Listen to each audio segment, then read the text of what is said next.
대학교의 경우에도 10년 전에는 선배에게 자주 듣던 말이 지금 꺾어 마시는 거야? 촉촉히 젖어 있으면 그게 건배예요?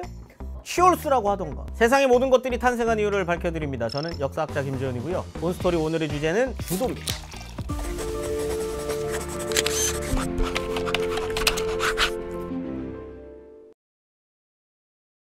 사회학자이자 미국 펜실베니아 주립대학의 샘 리차드 교수는 수업 중에 한국의 주도에 대해서 이야기하면서 마치 왕이 된 것 같은 기분이라고 표현한 적이 있습니다. That's awesome. That's how you feel like you're king. 폭탄주라든지 회식 같은 한국의 술문화는 그동안 다른 외신에서도 관심 있게 다루곤 했었거든요. 높은 사람이 건배를 외치면 모두 함께 원샷을 해야 하고, 이를 거부하는 것은 무례한 행위 혹은 분위기를 깨는 사람으로 여겨진다는 등 이 회식에서 살아남는 몇 가지 팁을 소개한 곳도 있었습니다. 아니, 건배라는 뜻이 원샷이란 뜻이에요. 말을 꺼내 술잔 대. 술잔을 마르게 한다는 뜻이면 당연히 그럼 건배라지 말던가. 촉촉히 젖어 있으면 그게 건배예요? 치얼스라고 하던가. 예? 피디님 들으세요? 소주를 좋아하지 않는다거나 뭐 3년째 금주 중이라고 해봐야 소용이 없다고 언급한 점은 좀 우프긴 했지만 말이죠. 여러분들도 술자리 예절에 대해서 어른들에게 한 소리 들어보셨던 경험 한 번쯤은 다들 있을 것 같은데요. 방금도 들으셨죠? 촉촉히 젖어 있으면 그게 건배? 실제로 재작년에 한 커뮤니티 사이트에서 이런 사연이 올라온 적도 있었습니다. 한 신입사원이 회식 중에 상사에게 술을 따르게 했는데 소주를 따를 때 상표를 손으로 가르지 않고 했다고, 그리고 이 술잔을 부딪힐 때 아래쪽으로 잔을 내리지 않았다고 상사 중에 한 명이 언성을 높였다는 거죠. 사연을 접한 사람들은 각자 다양한 반응을 보였습니다. 2021년에 이런 꼰대 문화로 혼내는 게 말이 되느냐 하는 사람이 있는가 하면, 알려줄 만한 술자리 예절인 것 같다며 공감하는 사람도 있었습니다. 이 한국의 술자리 예절이 유난스러운 것 같아 보이기는 하지만 세계 어느 나라든 술자리에서 지켜야 할 매너가 있기 마련입니다. 대표적으로 일부 유럽 국가들의 경우에 건배할 때 꼭 눈을 마주쳐야 하는데, 그렇지 않으면 이후 7년 동안 불운이 따른다는 오래된 속설이 있거든요. 또 한국과 더불어서 일본, 중국과 같은 나라들에는 술을 따르는 법부터 마시는 법, 건배 문화 등등 엄격하게 지키는 술자리 예절들이 있습니다. 예를 들어 일본의 경우 회식 자리에서 이 상사에게 맥주를 따를 때는 오히려 상표가 잘 보이게 두 손으로 잡고 따라야 하고요. 중국에서는 건배라고 외쳤으면 꼭 잔을 비워야 합니다. 이 술을 받을 때는 감사의 의미로 테이블을 톡톡 두드려야 하기도 하고, 이외에도 지각을 한 사람에게 벌주를 3잔 요구할 수 있다는 점도 재밌죠. 근데 이거는 이유가 있는 거예요. 이 한참 진행이 됐어. 우리는 얼큰하게 취했어. 뒤에 왔어. 얘만 맨정신이야. 이거 흥을 깨는 거 아니겠습니까? 주도라는 게 그런 거 아니에요? 이렇게 하지 말라 그랬죠. 문제는 술자리에서의 예절보다도 그에 뒤따르던 만연한 폭언 문화들이었습니다. 이 한국 사회 곳곳에서 음주와 관련된 사건 사고들이 잇따르자 이 교육부에서는 대학교 MT 등 학교 행사 안전관리 대책을 발표하기도 했었는데요. 입학 전 실시하는 오리엔테이션의 경우에 학교 보건진료소를 활용한 응급처치와 음주문화 교육을 실시해야 한다든지, 소규모 MT를 가더라도 학교에서 비상약품을 지원하고 안전책임자를 통한 안전교육을 실시해야 한다는 내용이었습니다. 직장인들 사이에서는 119 캠페인이라는 새로운 문화도 등장했습니다. 술자리는 한 가지 술로 1차만 하고 밤 9시까지는 기가하자는 운동이죠. 당시 여러 회식 자리에서는 119 화이팅! 이라는 건배사를 외치기도 했습니다. 그랬던 한국의 술자리 풍경도 최근에는 다른 국면을 맞이하고 있습니다.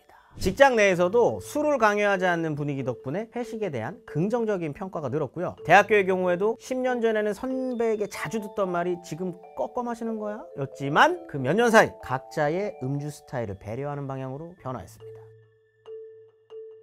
몇 년 전에 뉴트로가 한창 열풍일 때 화제가 된 술이 있었습니다. 바로 진로이즈백. 당시에 진로이즈백은 출시 7개월 만에 1억 병 판매를 기록했다고 합니다. 중장년층의 추억이 가득한 복고 감성, 이걸 제대로 살린 이 소주의 인기몰이 덕분에 1960년대에 대중적으로 소비됐던 주류 제품들이 대거 쏟아져 나오곤 했습니다. 이게 진짜로 하려고 그러면은 요걸로 해야 되는데,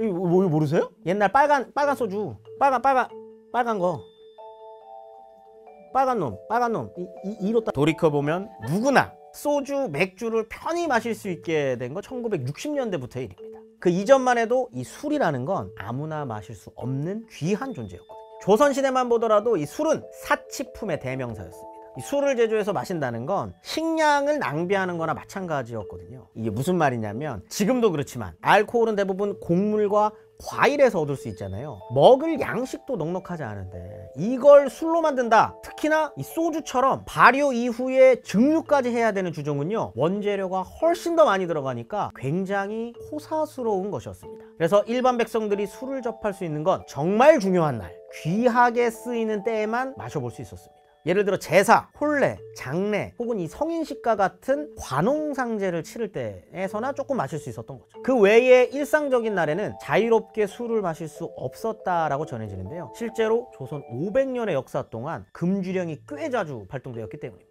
그런데 이 금주라는 것이 일일이 그리고 전부를 금지하기도 어려웠을 뿐만 아니라 이 양반들에게는 금지법이 잘 적용되지는 않았던 것으로 보입니다.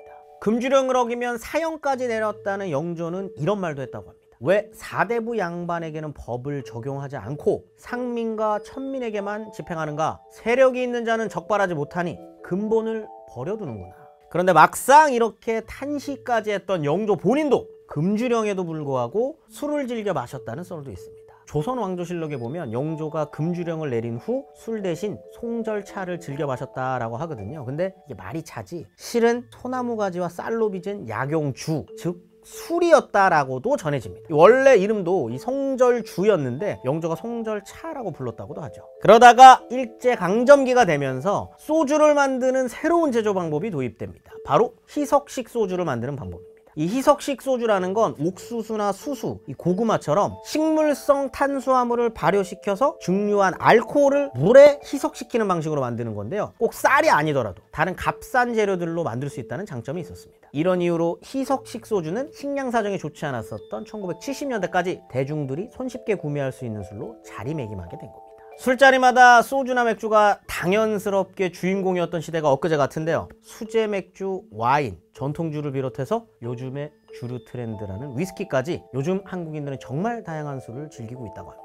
이 관세청 무역통계에 따르면 올해 상반기 위스키 수입량은 16,900톤으로 사상 최대를 기록했습니다. 게다가 위스키에 탄산수나 토닉워터를 섞어 마시는 하이볼도 인기가 대단한데요. 어떻게 하면 맛있게 만들 수 있는지 각종 매체에서 소개되는가 하면 아예 완성품으로 제조된 하이볼이 제품으로 출시되곤 합니다. 유연해진 술자리 문화만큼 주류에 대한 기호도 다양한 방면으로 넓어지고 있는 듯한 거죠. 또 그 르세라핌 채원 씨가 요즘 하시더라고요. 진빔 하이볼 이렇게. 그걸 한번 사보려고. 예전에 모임이 많아지는 연말 술자리 예절을 알려드립니다 라는 제목으로 기획재정부 SNS에 주도와 관련된 글이 올라와 화제가 됐던 적이 있습니다. 유독 논란이 된 부분이 있었는데요. 술을 못 마셔도 첫 잔은 예의상 받기라는 항목이었습니다. 사실 체질에 따라서는 한 잔만 마셔도 건강에 좋지 않은 경우들이 있지 않겠습니까? 그러니 이게 과연 알코올에 특히 취약한 사람에게도 적절한 예법이라고 볼 수 있느냐는 의문이 제기됐던 거죠. 그렇다면 술자리에서의 도리, 주도라는 것은 대체 무엇을 근거로 하고 있는 걸까요? 지금 우리가 흔히 알고 있는 술자리 예절들은 놀랍게도 굉장히 오랫동안 정순된 것입니다. 현재까지 전해지고 있는 항목들 중 몇 가지는요, 여러 문헌을 통해서도 확인이 가능합니다. 예를 들어 이 조선시대의 필수 교과목으로 다루어지던 소학이라고 하는 책을 살펴보면요, 술을 못 마셔도 첫 잔은 예의상 받아야 한다의 문헌적 근거로 추정되는 언급이 있습니다. 장자사, 소자, 천자, 불감사, 윗사람이 무엇을 내려주면 나이가 어린 자나 이 천한 자는 감히 사양하지 못한다라는 뜻입니다. 얼마나 마음에 새겨야 할. 고려시대부터 조선시대까지도 활용이 많이 됐었던 책 중에 이 향음주례라고 하는 책이 있는데요. 무려 13단계의 예의 절차가 필요했다라고 이제 적혀져 있는데요. 윗사람에게는 술을 두 손으로 따르고 두 손으로 받으라는 등의 내용이 나와 있습니다. 혹시 그 주변에 술 한 잔에 물 한 잔씩 꼭 들이키시는 분들 있으십니까? 제가 그러거든요. 원래 술은 물이랑 제일 안 취합니다. 술동아리 옆에 현주라고 하는 물 항아리가 반드시 놓여 있어야 된다. 술을 마시더라도 근본을 잊지 말라 라는 경계의 뜻을 담고 있다는 겁니다. 정말 멋있지 않습니까? 장장 7시간 동안 이어지는 의식과 거듭되는 이 절은 취하지 말라는 배려를, 그리고 이 넘침을 경계하는 자는 적당히 마시라는 의미를 함축하고 있습니다. 일본이 좀 다르거든요. 일본은 넘치게 따라주죠. 일본은 잔이 있으면 잔에 나무잔을 밑에 이렇게 이렇게 하나 해주잖아요. 술을 파는 사람의 인심을 보여준, 우리는 이렇게 넘치게 따라줍니다. 여행 가면은 그 밑에 있는 술 안 마시고 오시는 분들이 있는데 그 쪽쪽 빨아 마셔도 되는 겁니다. 그 쪽쪽 빨아 마셔도 되는 거예요. 쪽쪽 빨아 마셔도 되는 거다. 또 술을 따를 때는 왼손을 오른팔 밑에 이렇게 두는 경우가 있잖아요. 이것도 도포를 입던 옛날에 이 소매자락이 음식이 묻지 않도록 조심하던 예절법이 현대까지 이어져서 술병을 받쳐들거나 양손으로 공손히 하는 주례가 된 겁니다. 한편 아직까지 마땅한 근거를 찾지 못하는 항목들도 있습니다. 예를 들어 연장자 앞에서는 고개를 돌리고 술을 마셔야 한다는 예절의 경우 이 소화학이라는 책 안에 제자리에 돌아와서 마신다는 내용이 있거든요. 이걸 잘못 해석해서 지금처럼 고개를 돌리는 것으로 굳어진 게 아니냐는 분석도 있습니다. 이외에도 지금 거의 사라진 우리의 술자리 문화 중에 잔돌리기라는 것도 있잖아요. 이것도 향음주례에서 시작된 예절이거든요. 이렇게 예법에 대한 해석이 달라지거나 사라지거나 하는 현상에 대해서 한 전문가는 공자의 기본 정신은 시중사상이라면서 시대에 따라 따를 것은 따르고 고칠 것은 고쳐야 한다고 말하기도 했습니다. 사실 술자리 예절을 가르쳤던 향음주례가 그 시대에 중요시됐던 이유는 따로 있었습니다. 이 각 지방에서 중앙으로 진출하는 신진 인재들이 이 술을 마시더라도 흐트러지지 않고 바른 예절을 지키는지 확인하기 위한 최종 관문이었던 거죠. 이 상대방을 배려하는 예절은 술을 마셔도 지켜져야 한다는 겁니다.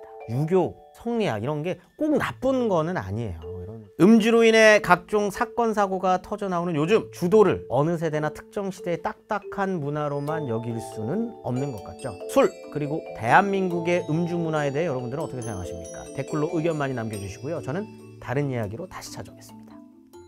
정체 모를 그 소주 뚜껑이 천장에 걸려 있었어요. 하나가. 저기 하나가 꼭다리가 이렇게 걸려 있어요. 한 병을 또 먹다가 마셨죠? 그러더니 갑자기 3학년 선배가 일어나더니 걸겠습니다. 그러더니 그 다음 칸에 걸더라고. 저게 왜 안 오지? 또 어떻게 하다 보니까 한 병을 다 마셨어요. 그러더니 자, 걸겠습니다 하면서 걸더라고. 그게 땅바닥에 내려올 때까지 먹는 거예요. 교수님이 앉아 계세요. 교수님이 이거 거는 거를 바라보면서 흐뭇하게 웃고 계시죠. 그래, 몇 개나 남았나? 김군 몇 개나 남았나? 이 정도면은 33병 정도 남은 것 같습니다.